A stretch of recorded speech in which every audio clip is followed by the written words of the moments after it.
This video is going to go over Sunnyvale's 4-point rubric, which is used across the district to score student work and guiding the creation of task-specific rubrics you may be using in your own classroom. The 4 points and the headers across the top will also appear on each grade level's report card.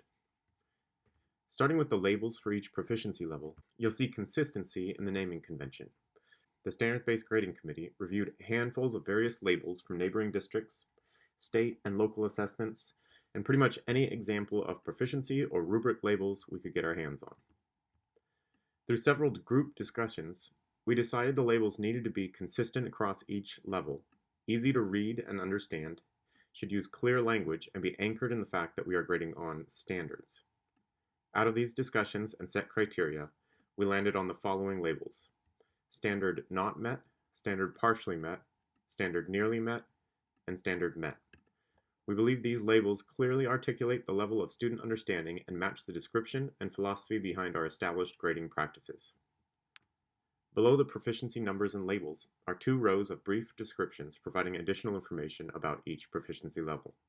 The first row describes the range of conceptual understanding of the standard for each proficiency level. In this row, a score of a 1 is described as having many conceptual errors that impede understanding. This means that the student does not have a grasp of that standard. On the opposite end of the rubric, a 4 is described as having no conceptual errors and minimal errors that do not impede understanding. This means that the student has a complete understanding of whatever portion of that standard you've taught so far. They may have some small errors in their work, but it's important to note that these minimal errors do not impede their understanding. So in math, for example, a student may have occasional computational errors, but these errors are not due to a lack of conceptual understanding. They get the standard, but just made some mistakes. Proficiency levels 2 and 3, standard partially met and standard nearly met, are essentially inverses of each other. A 2 means that the student is showing some beginning understandings of that standard, but mostly doesn't get it. The 3, on the other hand, shows that the student mostly gets it, but still has some conceptual misunderstandings that are holding them back from the top proficiency level of a 4. So in short, a 1 is not really showing understanding. A 4 is proficient on what you've taught so far. A 2 is mostly not getting it, but showing some beginning understandings. And a 3 is mostly getting it, but still has some misunderstandings holding them back from that 4. Throughout each proficiency level, and especially in the top proficiency level, it was important to the Standards-Based Grading Committee to include the varying degrees of conceptual errors.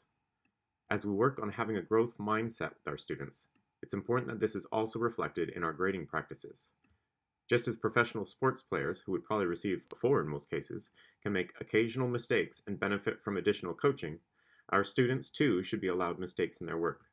The difference between the mistakes at a 1 and a 4 level, though, is the degree to which those mistakes reveal a true conceptual misunderstanding. The last row of our rubric is a description about the level of support needed. When we assess student work, we should be looking for independent mastery of the standards. What can they do on their own without assistance? But at the same time, the Standards-Based Grading Committee had a lot of discussions about how certain supports are acceptable and can still be used independently to show mastery of a standard. Consider driving your car to an unfamiliar location.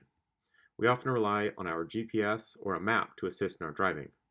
This doesn't mean that we're not proficient drivers, but just that we benefit from the assistance of this tool or support. Similarly, on the subject of time management, meeting deadlines, waking up in the morning, arriving on time to scheduled meetings, we all benefit from using certain tools to help us be proficient in these areas. The thought behind this descriptive row in the rubric is that it's important we accept the use of certain tools to assist in learning, but that the students should be able to select these tools and know which tools assist in their learning on their own. So when the description changes across proficiency levels from substantial support to minimal support, we aren't counting the number of tools used, but more the independence of the student in recognizing and selecting these tools. Were they able to identify a graphic organizer that helps them in their writing, for instance, or were they unable to start writing unless someone else intervened and suggested a graphic organizer for them? In the analogy of driving or time management, are you able to consistently set a time or calendar event to remind yourself to be punctual, or do you require occasional, frequent, or substantial intervention from others reminding you to set a time or use a map to meet these standards?